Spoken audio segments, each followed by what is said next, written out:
ഈ ലോകത്ത് വൈഫൈനെക്കാട്ടി സ്പീഡിൽ വാക്ക് മാറുന്ന ഒരാളുണ്ട്. ഞാൻ പക്ഷെ പേര് പറയൂല, നിങ്ങൾ ഊഹിച്ചോ. തൽക്കാലം നമുക്ക് ഇയാളെ ശശി എന്ന് വിളിക്കാം. ശശി ഫെബ്രുവരി 27 പറഞ്ഞ വാക്കുകളാണ്: യുദ്ധം ചെയ്യണോ നമ്മൾ ഇതുവരെ തീരുമാനിച്ചിട്ടില്ല. അത് കഴിഞ്ഞ് ഫെബ്രുവരി 28 ശശി എന്ത് പറഞ്ഞു? മേജർ ഓപ്പറേഷൻസ് ഒക്കെ ഇറാനിൽ ഓൾറെഡി സ്റ്റാർട്ട് ചെയ്തിട്ടുണ്ടെന്ന് പറഞ്ഞു ശശി. അങ്ങനെ എല്ലാം കഴിഞ്ഞ് മാർച്ച് 1 മുതൽ 5 വരെ ശശി കുറേ കാര്യങ്ങൾ പറഞ്ഞു. വി ആർ സ്ട്രോങ്, നമ്മൾ യുദ്ധത്തിനോട് താല്പര്യമുള്ള നമ്മൾ സംസാരിച്ച് തീർക്കാൻ പോകണമെന്നൊക്കെ പറഞ്ഞ് കുറേ കാര്യങ്ങൾ പറഞ്ഞു ശശി. എല്ലാം ശശിയുടെ അണ്ടറിലാണെന്നൊക്കെ പറഞ്ഞു. Everything is under our control. കുറേ കാര്യങ്ങൾ തള്ളിവിട്ടു. അങ്ങനെ കുറേ ദിവസങ്ങൾ അങ്ങ് കടന്നുപോയി. മാർച്ച് 23 രാവിലെ ആയ സമയത്ത് ശശി പറഞ്ഞു, strike plan ready, attack any time എന്ന്.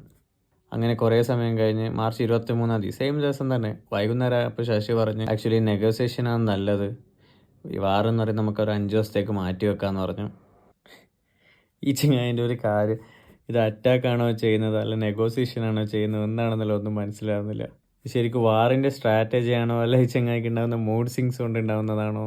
രാവിലെ പറയുന്നതായിരിക്കില്ല, വൈകുന്നേരം പറയുന്നു, ഓരോ സമയത്ത് ഓരോന്ന് പറഞ്ഞുകൊണ്ടിരിക്കും. ഇപ്പോഴൊരു സ്ഥിതിയില്ലേ, നാളെ രാവിലെ എണീക്കുന്ന സമയത്ത് എന്താണെന്നോ പറയുന്നു. സത്യം പറഞ്ഞാൽ ഇപ്പോൾ ആൾക്കാർക്ക് ലേറ്റസ്റ്റ് ആയിട്ടുള്ള ബ്രേക്കിംഗ് ന്യൂസ് കേൾക്കുന്ന സമയത്ത് സംശയമാണ്, ഇത് ലേറ്റസ്റ്റ് ആയിട്ടുള്ള ന്യൂസാണോ അല്ല ഇന്നലത്തെ ന്യൂസാണോ എന്നുള്ളത്. എന്തായാലും ഇപ്പോൾ ശശിയായിട്ട് തന്നെ ഇരിക്കട്ടെ, യുദ്ധമൊന്നും ശശിയുടെ കൺട്രോളല്ല എന്ന് മനസ്സിലായി.